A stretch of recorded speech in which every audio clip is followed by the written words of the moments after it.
I'd work with Adam on the Meyerowitz stories, and I had such a great experience that this time I really wrote it for him because I thought it was a way for him to play something quite close to himself, but hidden in the other guy, even though he's Jay Kelly in real life.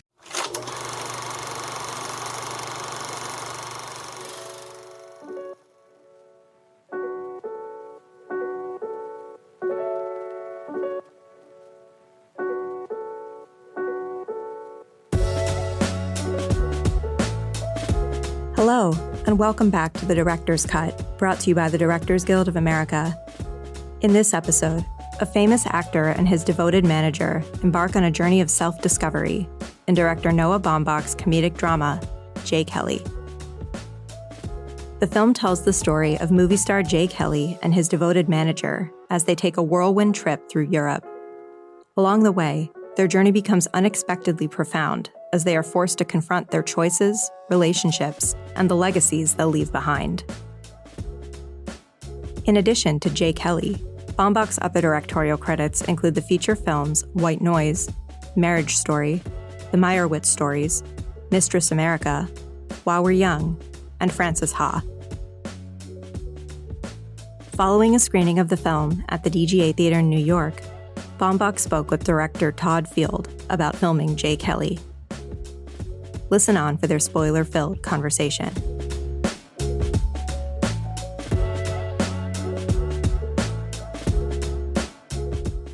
All right. Hi. Hi. How you doing? Good. How are Good. you? I'm okay. I'm okay. I'm gonna change to my reading glasses. Because I'm glad you're doing this. Yeah. No. I have some notes. There's a lot of stuff I want to ask you about. So the film begins with this quote by Sylvia Plath. I'm sure you've been asked about this quite a bit, which is, it's a hell of a responsibility to be yourself. It's much easier to be somebody else or nobody at all. And I couldn't help but think, after watching this, I saw it Thursday morning. And it made me think of this conversation I had with Adam Gopnik about the great social psychologist Irving Goffman, who wrote a great deal about the dramaturgical,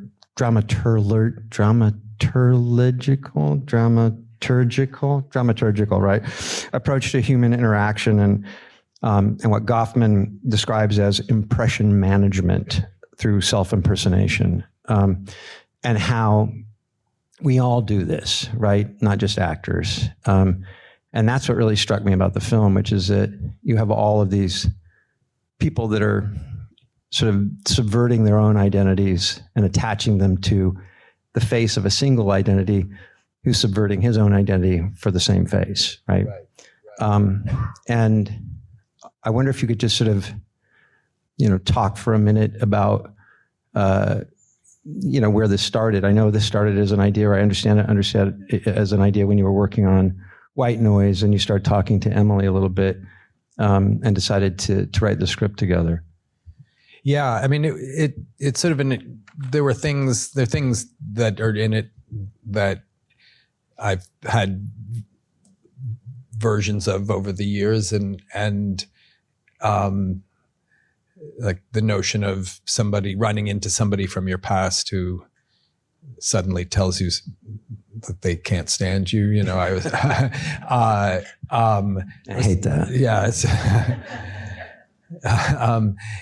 there was, but it was something I'd written a version of it in a script a long time ago. And then but it's something it's sometimes it's not until after you've done it that you realize, oh, I did use that. I found a place for it. And I think that, the quote you mentioned, and I think you said it really well, because of course I wasn't that articulate, and Emily and I weren't that articulate when we were writing it, of thinking like, this is what we're doing about identity and performance, but it is that thing too, while we were writing, as you do, everything you read or experience outside the thing you're working on suddenly seems to apply or could apply to it. And, there'd be many quotes. And I was reading a lot of actors' memoirs and, or biographies and things too. And I came across that Sylvia Plath quote, and it was that sort of feeling of like, I think actually this is maybe the movie we're writing.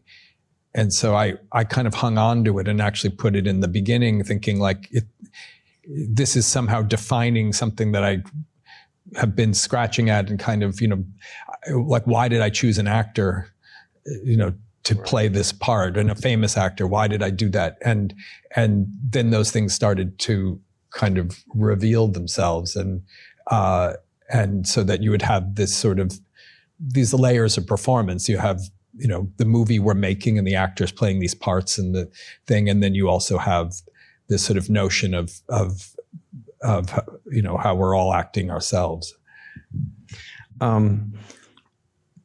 This film is, it's another lens to look through your body of work and the sort of overarching theme of family, right? Still a family.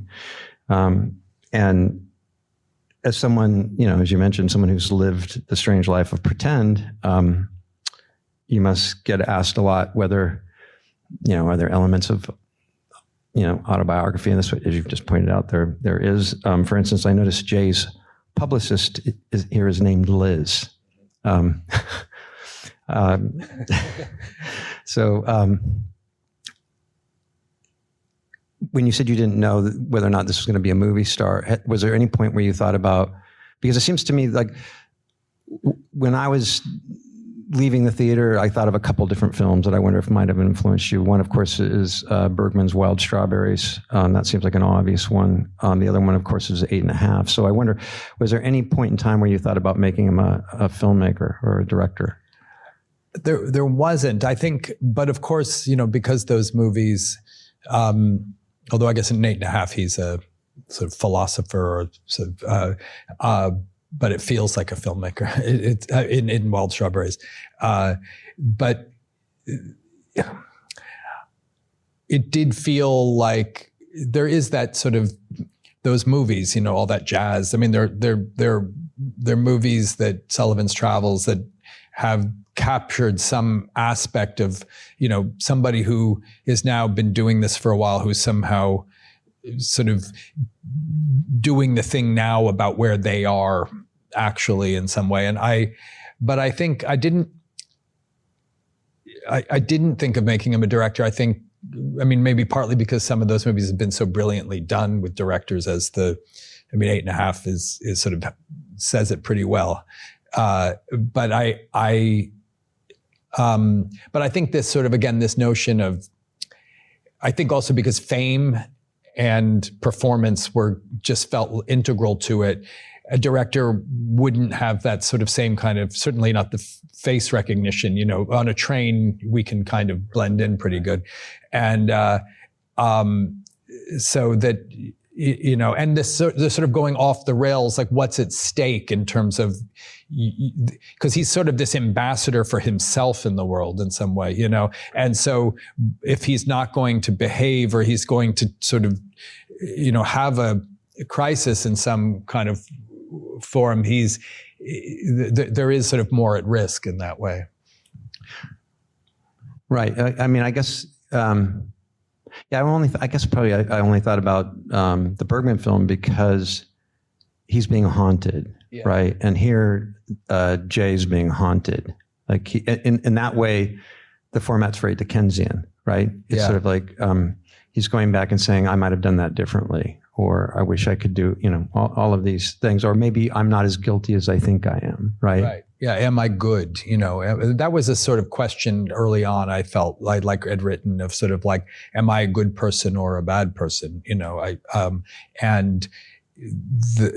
And of course it's somewhere in the middle. And, but yeah, Wild Strawberries does that beautifully. And I think also this sort of notion of memory and externalizing memory in a movie, and how, that because there's a layer of movies and it's obviously the world it takes place in, then of course the making of the memories, it allowed the language to expand in a certain way, so that like when we were working on the script, but we wrote, well, he walks into his memories, but I wasn't even 100% sure how to do that. I mean, I knew I wanted to do it practically and not use any kind of CGI or anything. But if done wrong, it could feel kind of lumpy. And so it was something we really spent I would say the kind of major challenge, throughout all the mini challenges you deal with every day, was with Lena Sangren and Mark Tildesley, the designer and the DP, of how to do it in a way that felt elegant, but kind of easeful too. And Wild Strawberries, he actually watches himself. He's actually not in them though in Wild Strawberries, which is interesting. They're always talking about him, but he's not in them. He's there as this older man. And that involves also dreams and sort of other sort of more surreal elements, which of course 8.5 does too. But you also have that line, don't you? Doesn't Ron have the young son in the back seat that asks about ghosts to Greta? Does. Yeah. He's like, Dad, do you know about ghosts? Yeah. There's sort of there's definitely throughout sort of this element of dreams and the boyfriend on the train of his younger daughter, of Jay's younger daughter, says he's making a movie about memories and dreams, I think, but memories. I also wanted to capture very distinctly. They're not flashbacks. They're memories, and memories are kind of always. They're always there, and they're always being constructed.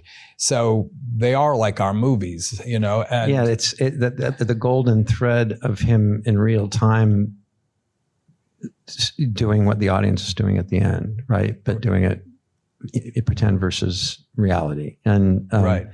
I mean, the other thing, a couple other things I was thinking about.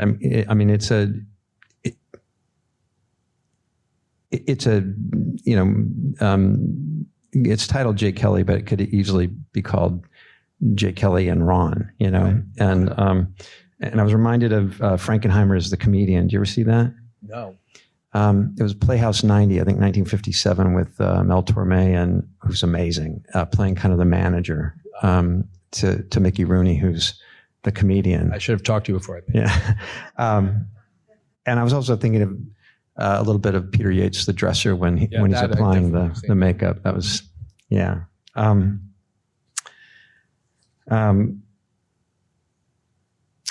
Well, I think I was going to say about that Ron too. It was something I'd work with Adam on the Meyerowitz stories, and there was the first time we'd worked together, and so I'd written the part. I'd met him, but I didn't know him, and I'd written the part with sort of an idea of how he would do it. And then I had such a great experience that this time I really wrote it for him, because I thought it was a way for him to play something quite close to himself, but hidden in the other guy. Right.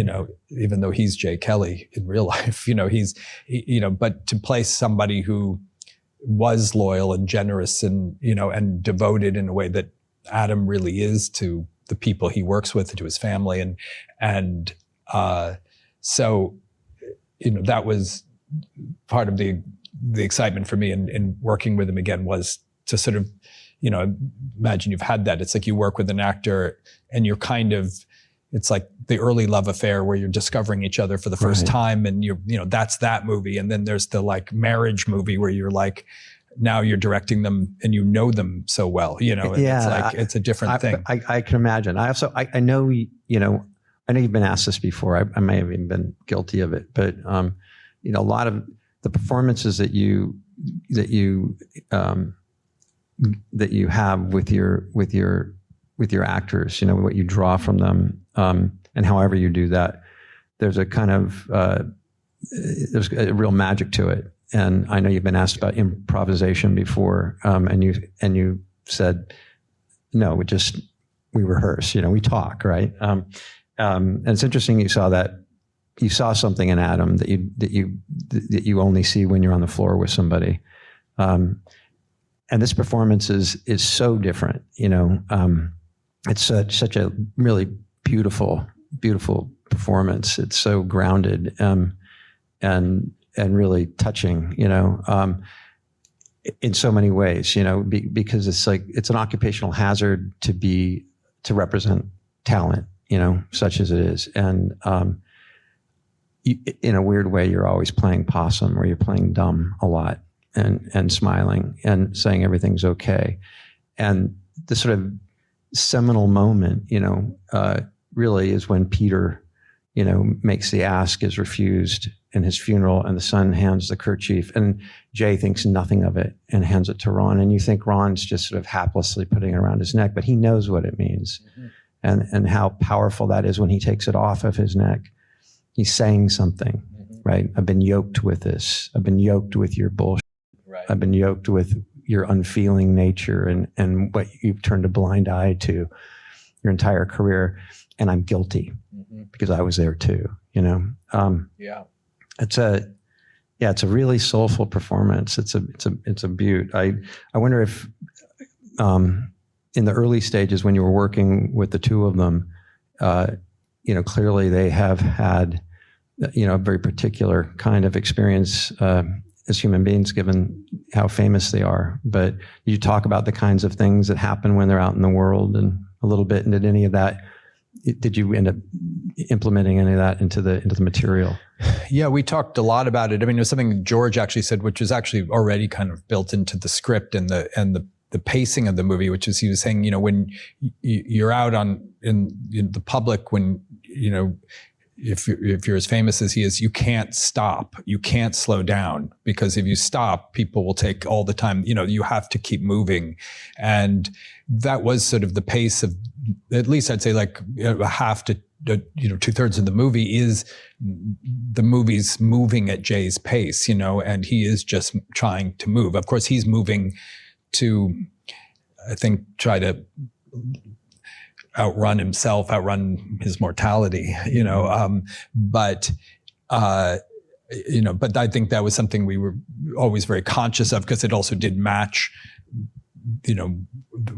something that felt true to, somebody of his sort of stature and success level, was, that, this sort of, which also plays into this illusion that the world, that you can control your environment and you can control the world around you, and I mean, it's, thing, I have so much affection for actors, because I understand why they would want to control as much as they can, because they have to lose control. So they have to give some, people here, I'm sure have had this experience. It's like, you're asking so much of them, to come in with all of the people around and do something, depending on the scene, but it could be something very intimate, something that's very, we do a few of them in the movie, a sex scene, a thing, thing of like in the most, it can be unhospitable environment, for this sort of thing. And, so if they feel a little bit like, why that person's in my eyeliner, the thing that, thing like, I get it, they need, I mean, obviously you never want anyone to be rude or bad behavior, but it's like, but, they, whatever they need that's reasonable, that to do the thing that they need, you need them to do, it's right. Also, you have these scenes in movie, and it's like, if they don't do it, I don't really know what this, like this is kind right. of, what are we doing? Yeah. This has to work, and you're kind of, it's like a leap of faith, and you both, we've rehearsed it, we're talking about it, it's like George at the end of the movie watching the reel, or talking to his daughter in the woods, or his father in the kitchen. Like, we rehearsed it, we talk about it, but what you're never saying is like, what's at stake, and you both know what's at stake. And so it's and Adam has those sequences too in the movie, and it's or Billy Crudup, I mean, he kept trying to get out of that, because he kept saying, I'm not a method actor, and I don't do it this way. And I don't know that I can cry. And I did what, we do as directors, which is pretend to listen and just say, then on the day do it the way that I wanted to do it. And then of course he's brilliant. I mean, Think the lady doth protest too much. Right. I mean, it's great to be reminded what a comic and physical actor Clooney is, and I think that it's easy to forget that, I mean, I remember the first time thinking, in that Coen Brothers movie,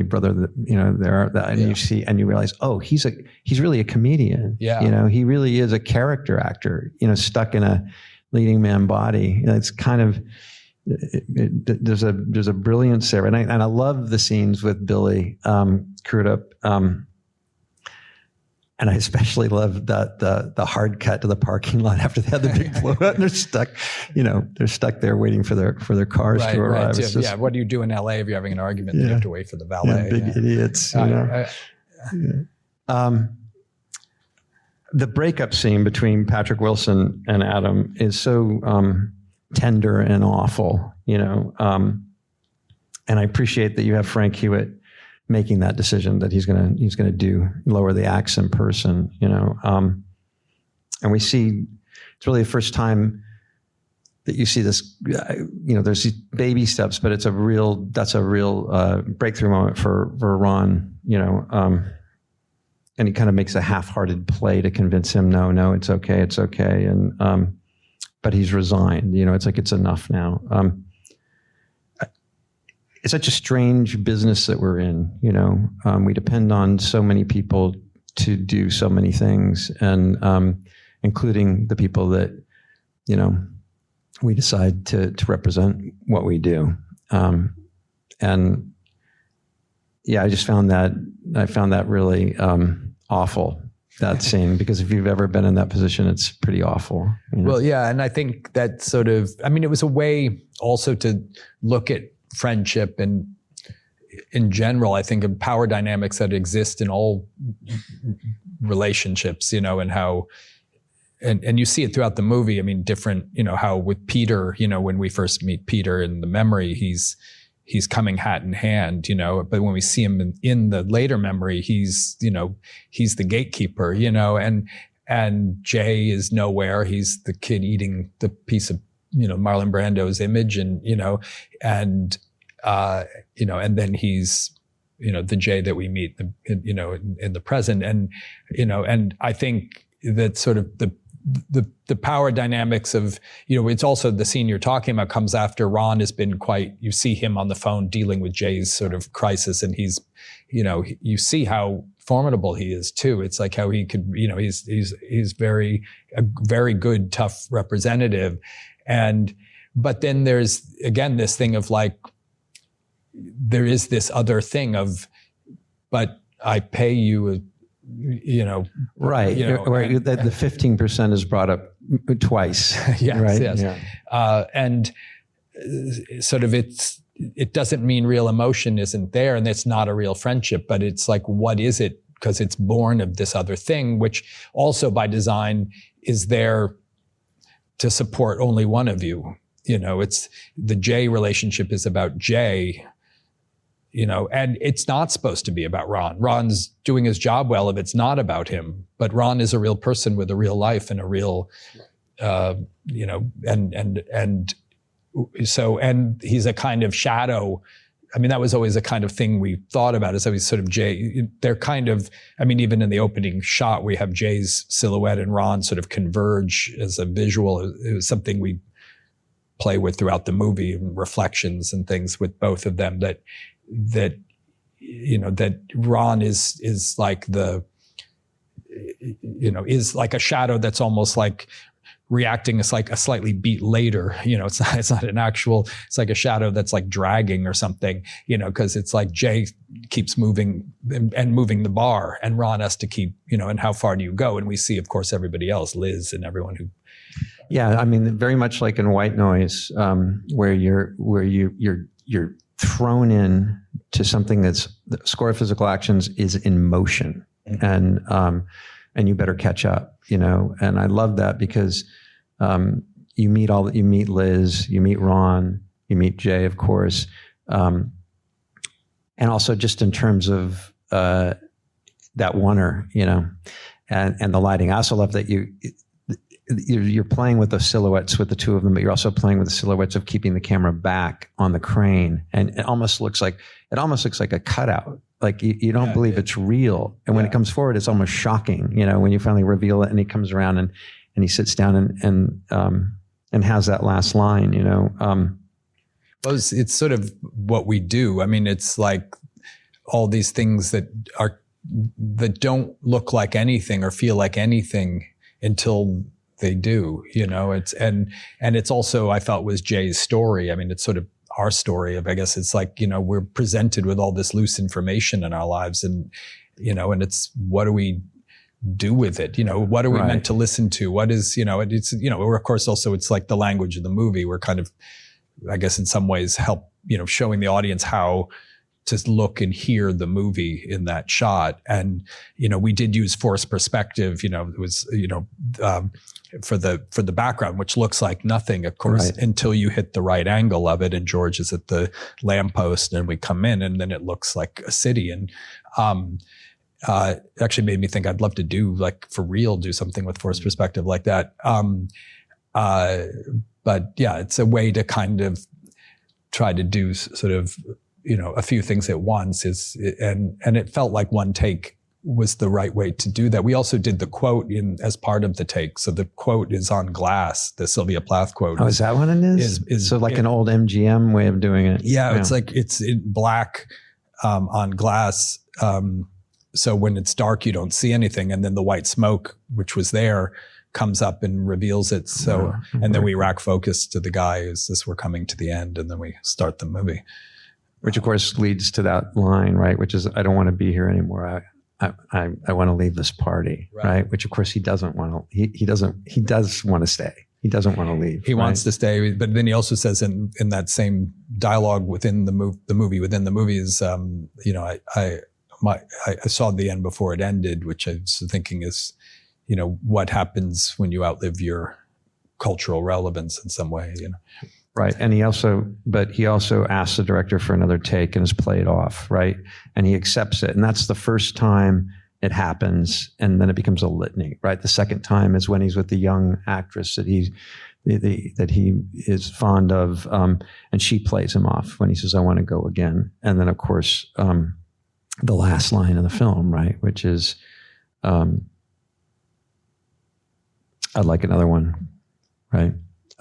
Did you know when you were writing that that's where you were heading? Did you always know that? I did. I actually had that line, was one of the things that I've kind of collected that ended up in the movie, which is, I felt like if it was a story about an actor and that was the last line of the movie, that felt like it could be something. And so in some ways it was reverse engineered from that line. Maybe not in some ways, but that, and that I'd like to shoot in Tuscany. Yeah. They have long lunches in Tuscany. Yeah. It was, Tuscany didn't disappoint. I mean, I'd made White Noise, there was a lot of White Noise was standing on a abandoned freeway at 4 a.m. with a rain tower in Ohio. So I think it was around then that I thought, like, maybe the next movie takes place in Tuscany in the day. We shot day for night a lot in the night stuff too. So like the whole forest stuff with Jay and Jessica, and when he runs into Ben Alcock on the road, and everything is all day for night. Yeah, I was going to ask you about that. It's very Shakespearean, and I love how it starts as a phone call, and then it's a very simple, she steps from the trees, very theatrical. And I also love that there's a kind of force for him. There's a lot of gravity behind his line, where finally he just drops the smile, lowers the mask, and says, I was young. There were things I wanted to do. I had to keep my eye on it. Yeah. Right. Because everybody has their reasons, and, absolutely. It feels like the two defining moments that change his young life are his acting teacher asking, do you know how hard it is to play yourself? Right. And second, followed by the consumption of, literally the consumption of Brando from the Wild Ones out of that magazine. Right. And I find that contrast really interesting. On the one hand, be yourself. On the other side, try to be someone else. Right. Exactly. Well, and he said, you see that in when he says J. Kelly in the mirror. It's like, I felt like it was both, he's both like trying to get his power back in some ways, but he's also kind of disassociating and breaking down at the same time. It's like both like it's a Meisner exercise, almost like you can say it 50 different times, but it also feels like he's saying, do I belong with these other names? Exactly. Do I belong with these other names? And he's doing a mirror exercise and invoking one of those names, which is De Niro, and it felt very Taxi Driver at the same time. Yeah, that too. There was a take where George imitated De Niro very well that I didn't use, but I think,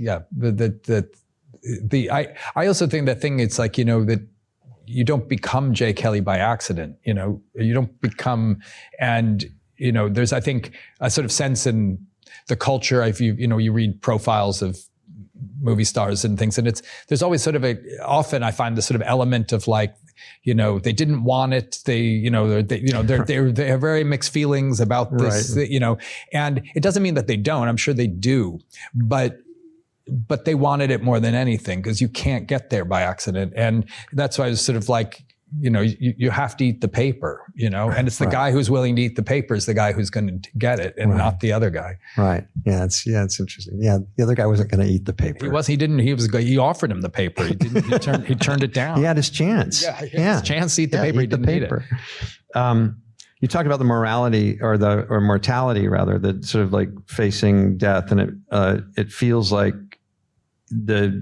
after Peter dies, it frames the rest of the picture, right? It's like mortality and reflection, like death and the search for the meaning of life, like in an almost empty hourglass for him. At least that's how he feels, right? It's a very, in a way, I felt sort of, you did something really, really impossible because, it's a light-footed film. It's very funny. And it's always interesting when that happens and something sneaks up on you. Like you saying, Billy I'm not a method actor, I don't want to cry. Patrick Wilson has to cry. George has to cry after the character has said, hey, you make him cry, don't cry, right? And yet you find yourself, at least I did, I'm sitting in a theater and I'm watching him look at people in the theater back at the screen. And we know what those reels are meant to do, those in memoriam reels or tribute reels, and they always get you. And I found myself completely choked up and strangely moved. And then you sucker punch us with the Backyard Daughters, and I thought that was that was really, really smart, and really smart, and a perfect way to tee up that last line of his. Because it's gone. That last line has gone from a very simple request to taking on this tremendous amount of pathos. Yeah, the other thing I should say about it is that was the take that's in there is the first time George ever saw the reel. So I had worked on the reel separately and never told him about that we were going to show it for real in the room. So. There was a lot of sort of prep and anxiety for something quite simple, which is a shot of a person's face watching something, but to make sure that because that was projected, for real in that room and that theater in Arezzo, but I was just like, we only have one shot at the first time, and it was kind of amazing in the room watching George watch himself. I felt like in a way you almost watch an actor who's playing a character fall out of it and go back into it as he's watching it. Cause it was, again, it was a gamble. I didn't know, it's like, it could have been sort of him just sort of like, why'd you use those takes, or why'd you use that movie? Or, like, where's, where's good night and good luck? Yeah, exactly. There should be more Michael Clayton or whatever. And instead he really watched it and he really has something that he's both in control of and out of control of, and it was very emotional on set, which often those things are not, as it's like you have it, but you're not it's a more technical feeling you're having in the moment. That was actually not. It was really emotional just to be there. But again, it takes an actor who's willing to not, try to control it and just be there and sort of be open to the way that we want to do it. Well, he was in very good hands. I think that it was a good bet. I could talk to you all day. Me too. I really appreciate the conversation and I love the movie. Thank you. Thank you so much, Todd. Thank you. Thanks for listening to another DGA Q&A. The Director's Cut is available wherever you listen to podcasts. And please share, subscribe, rate, and review. We'd love to hear your feedback, and you can help fellow film buffs find the show. Thanks again for listening, and we'll see you next time. This podcast is produced by the Directors Guild of America.